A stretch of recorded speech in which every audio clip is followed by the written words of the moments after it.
Assalamualaikum warahmatullahi wabarakatuh.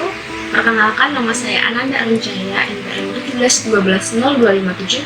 Kali ini saya akan menyampaikan beberapa materi untuk memenuhi tugas mata kuliah perspektif global. Yang pertama yaitu ideologi. Ideologi adalah suatu kumpulan gagasan, ide-ide dasar, keyakinan, dan kepercayaan yang bersifat sistematis dengan tujuan dan arah yang ingin dicapai dalam kehidupan nasional dalam berbangsa dan bernegara. Secara harfiah, ideologi berasal dari kata ideos dan ideo dan kata logos atau logi. Kata ideo berarti ide atau gagasan, pemikiran, sedangkan kata logi diartikan sebagai ilmu atau logika. Ideologi suatu negara tidak selalu sama. Terdapat bermacam-macam ideologi. Yang pertama, ideologi kapitalisme. Ideologi kapitalisme banyak digunakan oleh berbagai negara di dunia. Pemilik modal swasta berusaha mencari keuntungan sebesar-besarnya. Adanya ideologi tersebut, kita mengenal yang kaya semakin kaya dan miskin semakin miskin. Kata-kata tersebut kita kenal dalam ideologi kapitalisme, karena pemilik modal terbesar yaitu adalah swasta. Jadi perusahaan swasta mencari keuntungan yang sebesar-besarnya. Kemudian yang kedua, ada ideologi komunisme. Apa itu ideologi komunisme? Ideologi komunisme ini memiliki tujuan ideologi untuk memperjuangkan hak semua kelas sosial yang ada di dalam masyarakat menjadi kelas sosial yang sama tanpa adanya perbedaan sesuai dengan hak dan kewajiban warga negara. Kemudian ada lagi ideologi anarkisme. Ideologi anarkisme merupakan suatu tatanan tanpa adanya hierarki di dalamnya sehingga semua dianggap sama. Menurut paham anarkisme, negara merupakan sesuatu yang tidak dibutuhkan dan dapat menjadi gangguan. Yang kedua, ada ideologi yang berikutnya, ada ideologi liberalisme. Apa itu ideologi liberalisme? Liberalisme berarti bebas.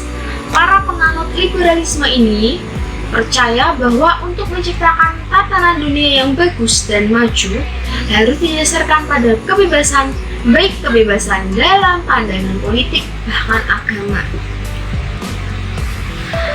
Berikutnya, dalam pemahaman ideologi liberalisme ini terdapat 3 nilai pokok utama yang menjadi kuat, yaitu life, hidup, liberty, dan property. Kemudian ada ideologi sosialisme. Apa itu ideologi sosialisme? Ideologi sosialisme ini mengutamakan kepemimpinan segala sesuatu secara bersama, tidak ada kepemilikan individu. Jadi, dalam ideologi sosialisme ini tidak ada kepemilikan secara pribadi, semua milik. Kepemilikan segala sesuatu adalah milik bersama atau milik semuanya. Berikutnya ada ideologi konservatisme.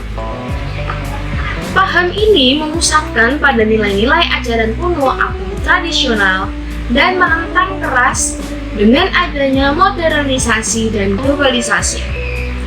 Namun, dengan perbedaan nilai di setiap negara, maka tujuan dari paham konservatif juga berbeda sesuai dengan budaya masing-masing negara.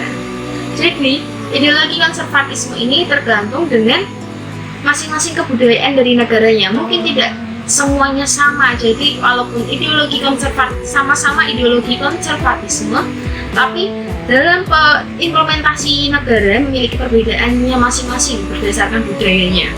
Kemudian ada ideologi komunitarianisme. Apa itu ideologi komunitarianisme?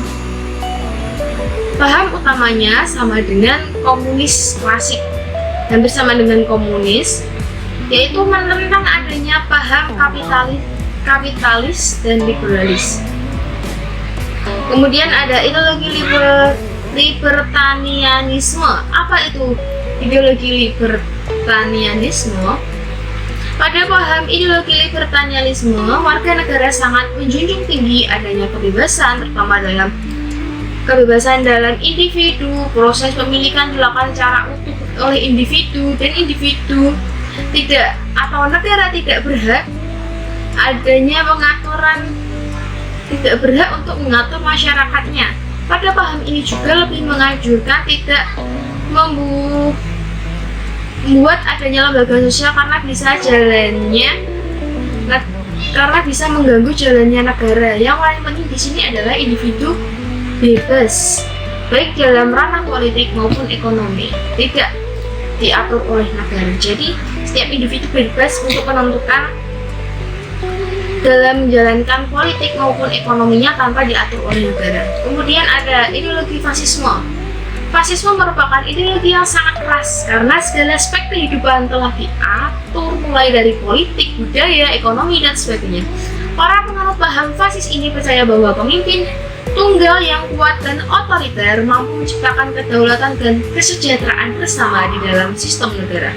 Kemudian yang terakhir ada ideologi demokratis. Demokratis berasal dari bahasa Yunani yaitu demos dan kratos. Demos yang berarti rakyat dan kratos yang berarti kekuasaan. Hal ini berarti bahwa kekuasaan berada di tangan rakyat. Dalam pelaksanaannya, demokrasi ini memiliki slogan kuat yaitu oleh rakyat, dari rakyat, dan untuk rakyat.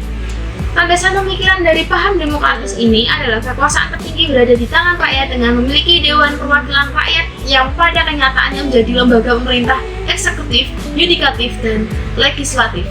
Macam-macam ideologi demokratis. Ideologi demokratis ini terbagi berbagai macam. Yang pertama ada demokratis Pancasila, yaitu yang dipegang atau dianut oleh bangsa Indonesia. Kemudian ada demokratis Kristen dan demokratis Islam. Tadi kita sudah mengenal bermacam-macam ideologi yang ada di dunia. Kemudian mari kita mengenal apa itu nekolim. Nekolim adalah sebuah istilah yang dikenal oleh Panglima Besar Revolusioner Indonesia yang juga merupakan Presiden pertama Negara Kesatuan Republik Indonesia, yaitu Insinyur Soekarno. Adapun menurut sumber lain menyatakan bahwa istilah nekolim diciptakan oleh Jenderal Ahmad Yani di tengah pasangnya ofensif revolusi Indonesia. Nekolim merupakan akronim dari neokolonialisme, kolonialisme, dan imperialisme. Akronim itu merupakan singkatan dari nekolim itu merupakan singkatan dari neokolonialisme, kolonialisme, dan imperialisme. Oleh karena itu, neokolonialisme pada hakikatnya untuk membangun dominasi sistem politik suatu negara atas negara lain, atau kita kenal dengan imperialisme. Maka dua kata itu dirangkai menjadi neokolonialisme, yaitu suatu negara yang ingin menguasai negara lain. Dengan subversif, asing ditunjuk oleh Insinyur Soekarno sebagai musuh utama revolusi Indonesia. Neokolonialisme adalah praktek kapitalis, globalisasi, dan pasukan kultur imperialisme untuk mengontrol sebuah negara. Biasanya negara yang dikontrol ini adalah bekas jajahan Eropa. Rata-rata jajahan ini berada di Afrika ataupun Asia. Sebagai pengganti dari kontrol politik atau militer secara langsung. Kemudian ada kolonialisme. Kolonialisme merupakan suatu paham mengenai penguasaan wilayah atau negara oleh bangsa lain dengan maksud untuk memperluas wilayah kekuasaan bangsa tersebut. Sementara imperialisme adalah sistem politik yang bertujuan menjajah negara lain untuk mendapatkan kekuasaan dan keuntungan yang lebih besar. Jadi kolonialisme, imperialisme, dan neokolonialisme ini sama-sama merugikan negara lain untuk mendapatkan keuntungan sebesar-besarnya bagi negara mereka. Kemudian ada revolusi industri. Ini berkaitan sekali ya. Revolusi industri bisa dikatakan adalah perubahan besar dan mendasar terhadap yang dilakukan manusia dalam mengolah sumber daya dan memproduksi barang yang berdampak pada tatanan sosial, ekonomi, dan budaya masyarakat. Nekolim bukan lagi bentuk kolonialisme atau penjajahan yang terkesan syarat akan kekerasan dan penderitaan dari negara yang terjajah. Namun, nekolim adalah bentuk penjajahan yang bersifat laten, nyaris tidak tampak secara fisik. Secara tidak sadar, negara-negara yang terjajah oleh kaum Nekolim akan mengalami ketergantungan pada mereka, utamanya dalam bidang ekonomi, teknologi, dan akan cukup memberikan pengaruh pada bidang ideologi. Jadi Nekolim ini merupakan bentuk penjajahan secara halus. Hampir negara yang dijajah atau ternekolim kan tidak merasa bahwa mereka telah dijajah secara halus, karena nyaris tidak nampak secara langsung bahwa negara tersebut dijajah. Jadi penjajahannya itu secara dengan bentuk seperti kita tergantung pada mereka. Seperti halnya teknologi, negara Indonesia masih mengkonsumsi teknologi itu yang berasal dari Jepang. 4G itu berasal dari Jepang, dan ini juga akan adanya 5G yang akan diluncurkan oleh Cina. Jadi pasti Indonesia akan tergantung akan kemajuan teknologi 5G yang ada di Cina. Sedangkan bangsa Indonesia ini baru transisi dari 3G ke 4G. Padahal negara-negara lain akan melanjutkan ke 5G.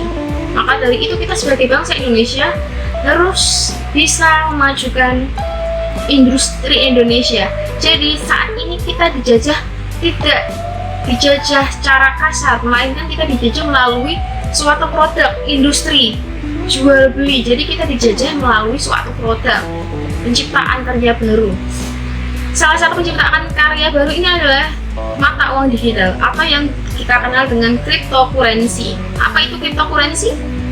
Dapat dipahami sebagai sebuah mata uang digital. Mata uang digital ini bersifat desentralisasi, artinya tidak ada pihak yang menjadi perantara dalam suatu transaksi. Pembayaran yang dilakukan menggunakan mata uang digital berlangsung secara peer-to-peer atau dari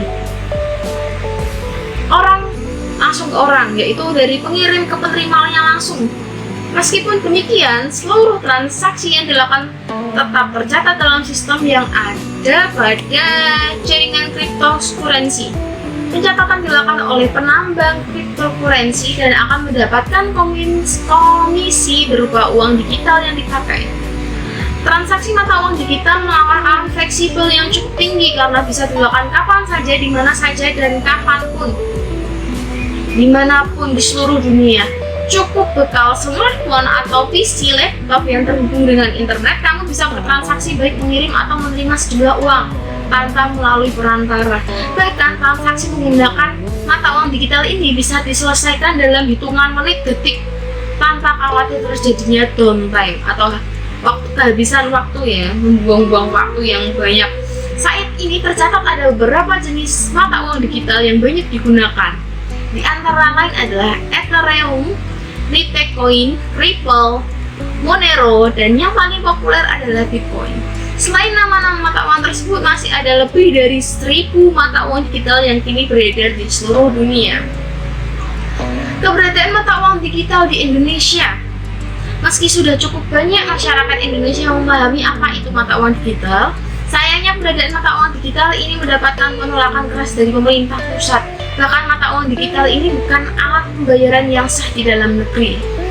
Hal ini didasarkan peraturan Undang-Undang Nomor 7 Pasal 1 Ayat 1 Tahun 2011 bahwa alat pembayaran yang diterima di Indonesia yang menggunakan mata uang rupiah. Meski transaksi menggunakan mata uang digital mendapat larangan dari pemerintah pusat, keberadaan mata uang digital ini di Indonesia bukanlah hal yang ilegal. Pemerintah pusat melalui Bank Indonesia menyarankan jika mata uang digital dapat disimpan maupun diperjualbelikan sebagai aset, namun dengan resiko yang harus ditanggung oleh pemiliknya sendiri. Dibuktikan dengan izin didirikannya Bitcoin Indonesia yang kini telah berganti nama menjadi Indodex, Indonesia Digital Asset Exchange.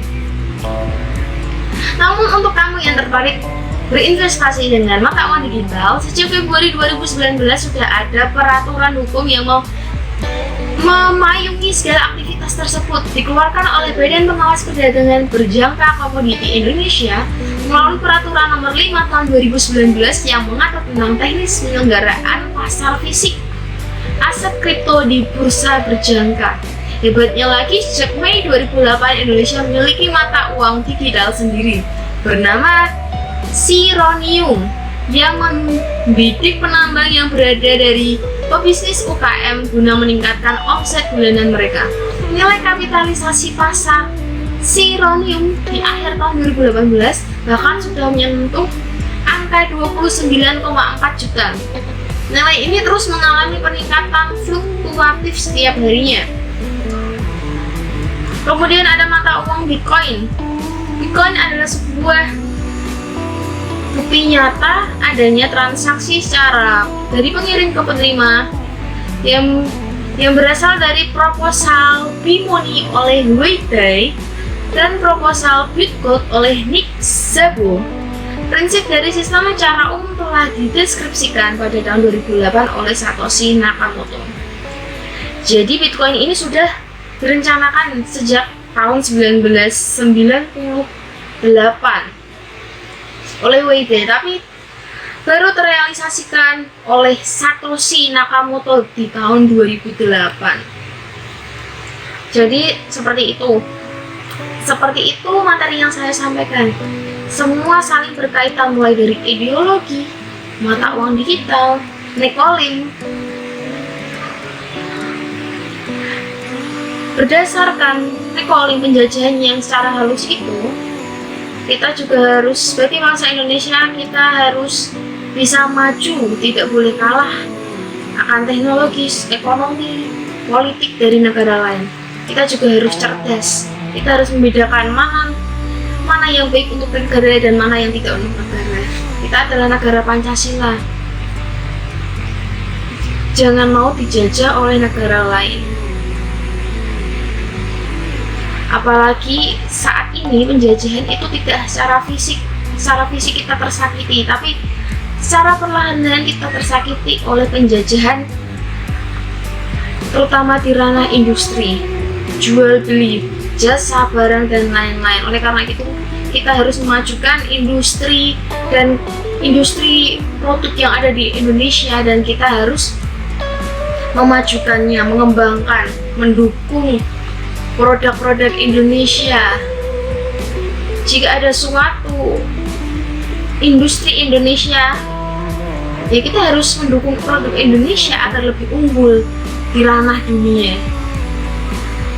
Jadi kita harus menghargai produk yang ada di Indonesia, sosial, budaya, semuanya.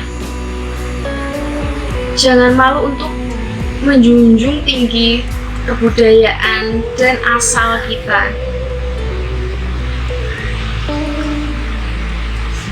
Dan kita harus mencintai produk dalam negeri. Sekian dari saya. Wassalamualaikum warahmatullahi wabarakatuh.